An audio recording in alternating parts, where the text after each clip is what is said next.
then your heart be lifted up, and you forget Yahweh your God, who brought you forth out of the land of Egypt, out of the house of bondage,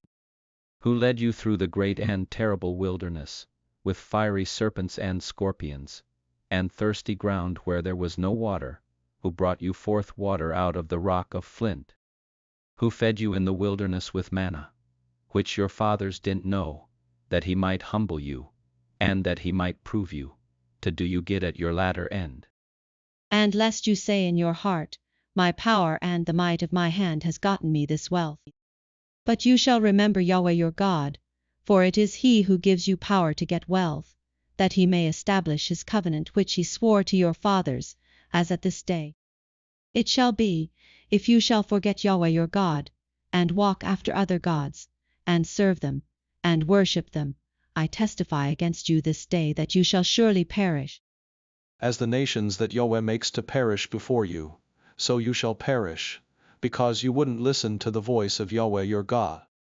Hear, Israel, you are to pass over the Jordan this day, to go in to dispossess nations greater and mightier than yourself, cities great and fortified up to the sky. A people great and tall, the sons of the Anakim, whom you know, and of whom you have heard say, who can stand before the sons of Anak.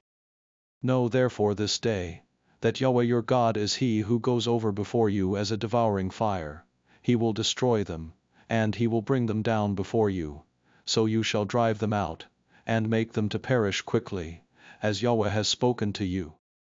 Don't say in your heart, after Yahweh your God has thrust them out firm before you, saying, for my righteousness Yahweh has brought me in to possess this land, because Yahweh drives them out before you because of the wickedness of these nations.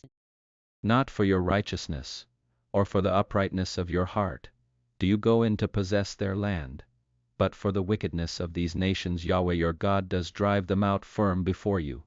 and that he may establish the word which Yahweh swore to your fathers, to Abraham, to Isaac, and to Jacob. Know therefore, that Yahweh your God doesn't give you this good land to possess it for your righteousness, for you are a stiff-necked people. Remember, don't forget, how you provoked Yahweh your God to wrath in the wilderness, from the day that you went forth out of the land of Egypt, until you came to this place. You have been rebellious against Yahweh.